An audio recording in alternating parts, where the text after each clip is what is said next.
देखिए, all India Jamiat Quraish की यहाँ पर एक कॉन्फ्रेंस हुई है, जो हमारी 88 यानी 88वीं ये आज कॉन्फ्रेंस हुई है।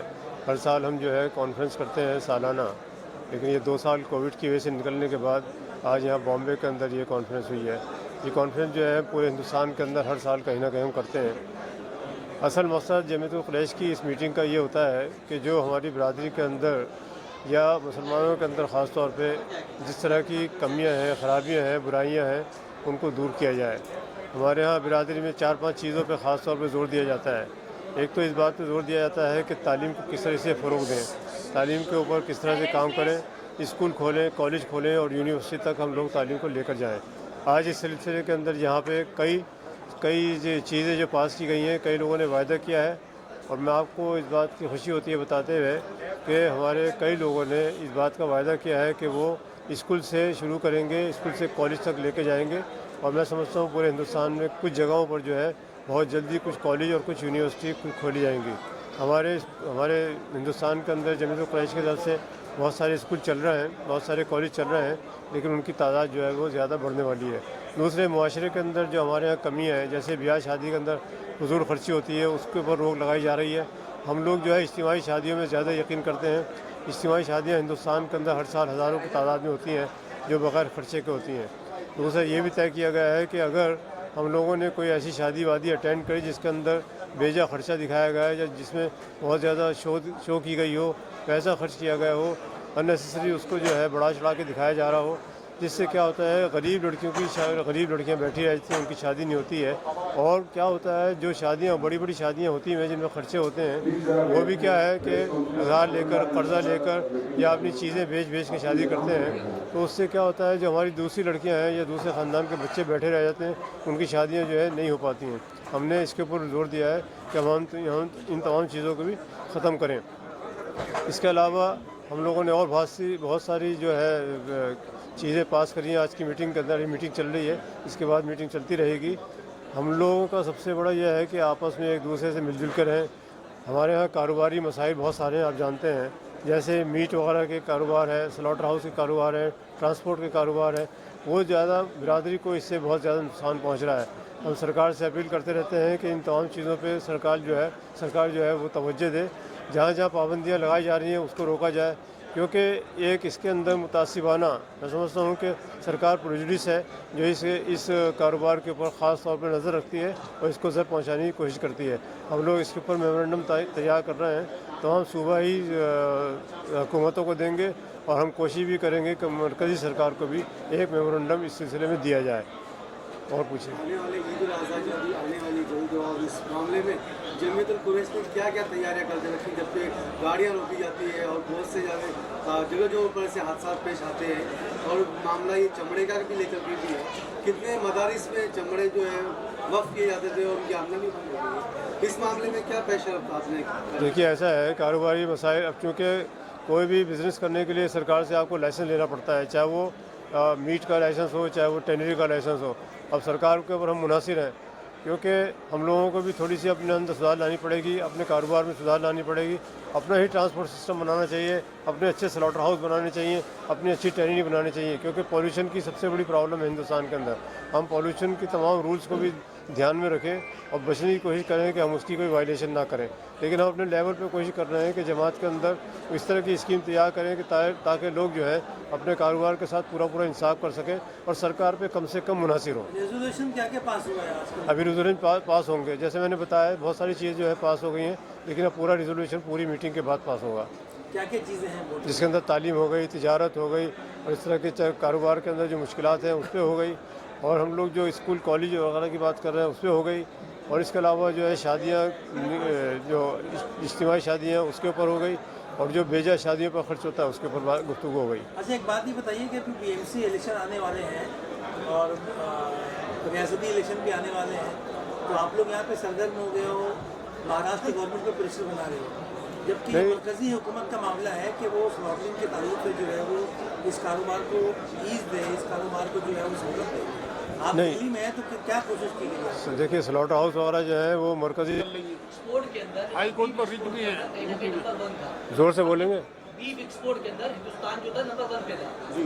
अब इस वक्त क्या हालात है देश के अंदर? आप भी जानते हैं कि बीफ को लेके मतलब यहाँ पर ऐसा है कि एक्सपोर्ट बढ़ा है बीफ का कि कम हुआ है? कम हुआ। देखिए ऐसा है कि लफ्ज़ बीफ जो है ना, हम इसका इस्तेमाल करते नहीं हैं, क्योंकि बीफ का मतलब ये हो जाता है कि जैसे गाय का गोश्त, बीफ का असल मकसद यही लिया जाता है। हालांकि भैंस के गोश्त का मतलब भी वही बीफ होता है, लेकिन हम लोग भैंस का एक्सपोर्ट करते हैं। और भैंस की एक्सपोर्ट कैसा है, एक्सपोर्ट जो है कम हुआ, उसके कई कई रीज़न हो सकते हैं। एक तो कोविड की वजह से भी हुआ है, 2 साल से ऐसे हालात चल रहे थे, लेकिन अभी भी 27,000, 24,000, 27,000 के बीच में जो है एक्सपोर्ट की फ़िगर है। और मैं समझता हूँ कि इस साल के अंदर शायद वो फिगर बढ़ जाएगी। एक्सपोर्ट के ऊपर ज़्यादा दिक्कतें नहीं हैं, लेकिन फिर भी क्या है, लोकल ट्रांसपोर्ट, लोकल प्रॉब्लम जो है, उसी वजह से एक्सपोर्ट पे असर पड़ता है। हमारे एमपी साहब जो है थोड़ी सी इसमें रोशनी डालेंगे। एक्सपोर्ट बढ़ा है कि कम हुआ है ऐसा है, घटता रहता है, बढ़ता रहता है। अभी हाल क्या है मतलब? अभी थोड़ा सा कम हुआ है। ये बताइए जो बीफ को लेके लगातार हम देखते हैं एक मिनट रुक बहुत जाइए। हो रही है और लगातार लोगों के ऊपर मतलब ट्रांसपोर्टेशन के ऊपर सुरेश बिरादरी मतलब इसको किस तरीके से सीरियसली लेती है? ऐसा है कि देखिए, हम लोगों को भी अपने कारोबार की तरफ तवज्जो देनी चाहिए और हमें ख़ुद भी सुधार करना चाहिए। क्योंकि क्या है कि जितनी परमिशन हमारे पास ट्रांसपोर्ट की है, एक गाड़ी में कितने जानवर होने चाहिए, हमको उसका हिसाब रखना चाहिए, उसी हिसाब से हमें ट्रांसपोर्ट करनी चाहिए। स्लॉटरिंग के भी रूल्स बने हुए हैं, पोल्यूशन के रूल बने हुए हैं, एनिमल हस्बेंड्री के रूल बने हुए हैं। तो जिन जिन के जो जो रूल बने हुए हैं, उसको हमको भी फॉलो करना चाहिए। कि ऐसा भी नहीं है कि सरकार जो है वो अंधाधुन आपके ऊपर कोई हमला करने की कोशिश करती है, लेकिन हमें अपने आप को भी सुधारना चाहिए। हर सरकार पे इल्ज़ाम देना वो भी मैं नहीं समझता कि ठीक है। लेकिन क्या है कि सरकार की तरफ से जो कमी होती है, जब सरकारी तरफ से कोई जुल्म होता है, परेशानी होती है, तो हम उसको सरकार से टेकअप करते हैं और हम कोशिश करते हैं कि सरकार से उसका हल निकाल लें।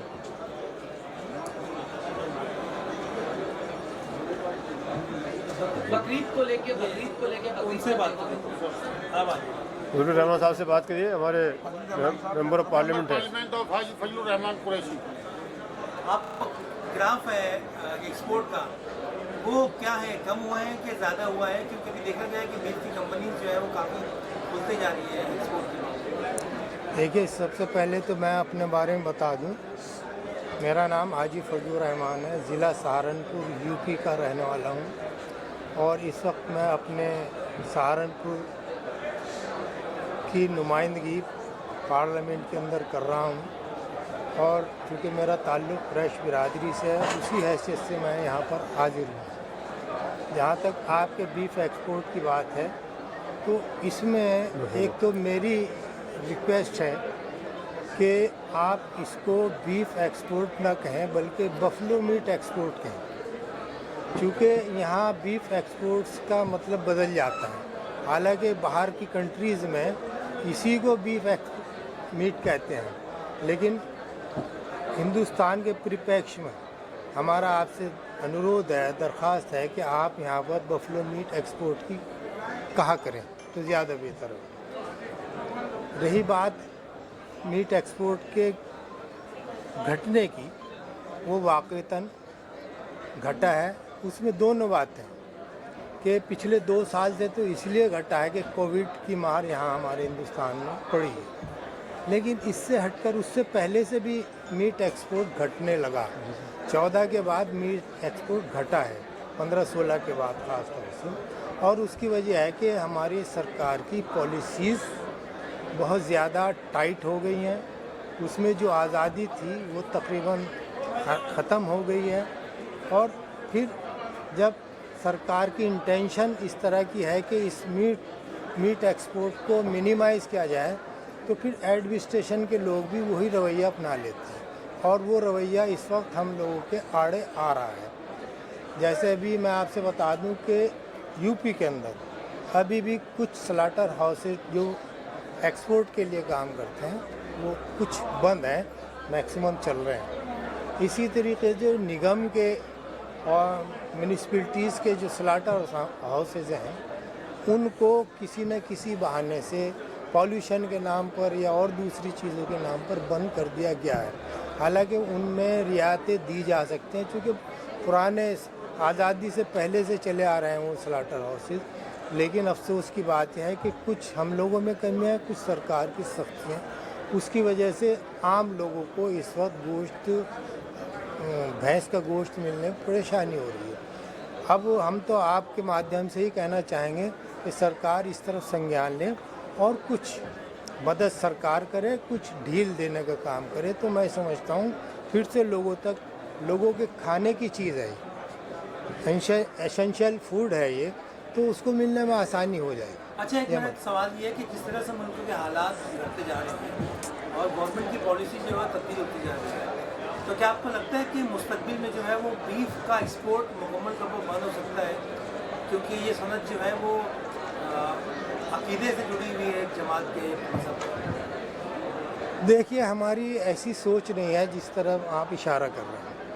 ये नेचुरल चीज़ें हैं जो अपने वक्त के साथ साथ, जैसे पानी जब है ना वक्त के साथ साथ बहता है, इसी तरीके से ये बिज़नेस है। बिज़नेस कम हो सकता है लेकिन इसको रोका नहीं जा सकता, तो उसकी मजबूरी है सरकार की भी है, सरकार की बाहर की भी जो फॉरेन एक्सचेंज मिलता है, सरकार कोशिश करती है कि ज़्यादा से ज़्यादा फॉरेन एक्सचेंज हमारे पास है, तो उसमें ये मीट एक्सपोर्ट बहुत बड़ा रोल प्ले करता है। फूड ग्रेन्स के बाद सबसे बड़ा जो फॉरेन एक्सचेंज है वो मीट एक्सपोर्ट से आता है, एक बात। दूसरी बात, आज आप मना कर दें स्लॉटरिंग के लिए, तो क्या आप समझते हैं कि हिंदुस्तान के अंदर मिल्क उसी रेशो में मिला है जिसमें आज मिल रहा है, उसी क्वांटिटी में मिला है जिसमें आज मिल, क्योंकि अगर आज रीसेल वैल्यू भैंस की बंद हो जाती है तो किसान लोग उसको पालना बंद कर देंगे, और जाहिर सी बात है पूरी इकनॉमी पे इस बात का फ़र्क पड़ेगा। इसलिए मजबूरी है कि ये चाहते हुए भी, वो ठीक है कुछ हमारी सरकारें इससे परहेज़ रखती हैं, लेकिन कभी कभी परहेज़ रखना इतना ज़रूरी नहीं होता जितना बिज़नेस को कंटिन्यू करना। मिसाल के तौर पे शराब किसी भी मज़हब में, किसी सोसाइटी में अच्छी बात नहीं मानी जाती, लेकिन मजबूरियाँ सरकार को रिवेन्यू मिलता है तो इसलिए उसको कंटिन्यू किया हुआ है। ऐसे ये है कि अगर कोई चाहता है कि इसको बंद कर दें, ऐसा मुमकिन नहीं है। सालाना टर्नओवर कितना है बीफ एक्सपोर्ट का है? देखिए, पिछले जो शायद 27-28 करोड़ रुपया, 27-28 हज़ार करोड़ रुपया हाँ हुआ है, लेकिन कम है। उससे पहले बहुत ज़्यादा हुआ, एक मरहले पे तो तकरीबन 50,000 करोड़ रुपए का एक्सपोर्ट हुआ करता है। लेकिन उम्मीद करते हैं कि आहिस्ता आहिस्ता जैसे जैसे हमारी रिक्वायरमेंट बढ़ेगी, हम पे प्रेशर बढ़ेगा फॉरेन एक्सचेंज हासिल करने के लिए, ये सरकार भी अपनी पॉलिसी बदलेगी, और इस बात का जैसे जैसे प्रेशर पड़ेगा कि किसान कैसे खुशहाल हो, उसकी बुनियाद पर भी हमारी पॉलिसीज़ बदलने का काम हो सकता है। आपका पूरा नाम तारुफ बता दीजिए। मोहम्मद बशीर गुलाम कुरैशी, बॉम्बे यूनिट के सदर जवेद कुरैश के। पिछले जब से बीजेपी हुकूमत जहाँ महाराष्ट्र में हुकूमत बनी उसके बाद से ये बकरीद का सिलसिला और गाय वंश को बंद करने की वजह से बहुत परेशानी का सामना उठाना पड़ रहा और बहुत ज़्यादा दिक्कतें हो रही। इसके पहले 2-3 साल पहले आप लोगों ने हमारी मदद भी करे, हमने तमाम मिनिस्टर से जाके मिले।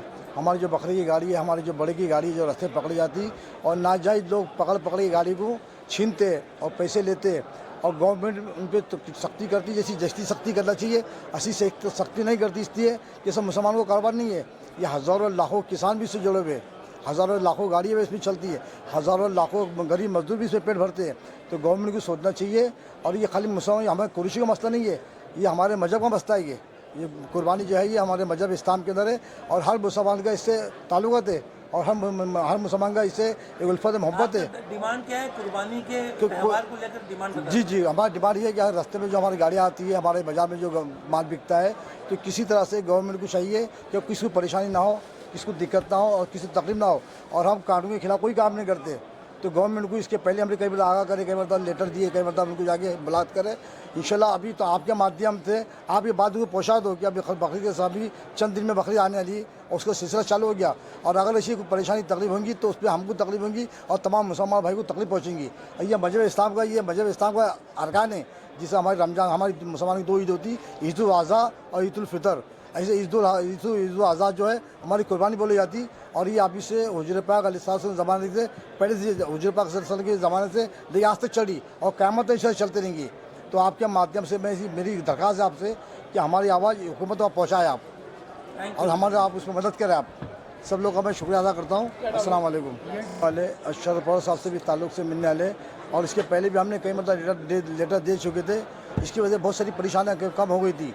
अभी इसके बाद भी इंशाल्लाह से हमारे पार्लियामेंट के सदस्य साहब ने हमको इत्तला करे कि बात का इनको बता दीजिए कि इंशाल्लाह हम मुख्यमंत्री साहब से मुलाकात करेंगे और शरद पवार साहब से मुलाकात करेंगे बकरीद के ताल्लुक़ से। और बकरीद के ताल्लुक़ के बाद इंशाल्लाह अल्लाह ताला के जरिए से अभी डॉक्टर हाउस के अंदर परसों जेएमडी ने फैसला किए कि कितना माल आएगा इंशाल्लाह, जितना माल आएगा उसकी हम भरपूर देखभाल करेंगे और कितना माल आएगा उसका इंशाल्लाह काटने का परमिशन भी देंगे। ये हुकूमत की तरफ से ऐलान तो हो गया, लेकिन रास्ते के अंदर और गाड़ियाँ के अंदर कोई परेशानी ना आए, और इसकी इत्तला गवर्नमेंट को जरूर देंगे, मुख्यमंत्री को जरूर देंगे इंशाल्लाह। अस्सलाम।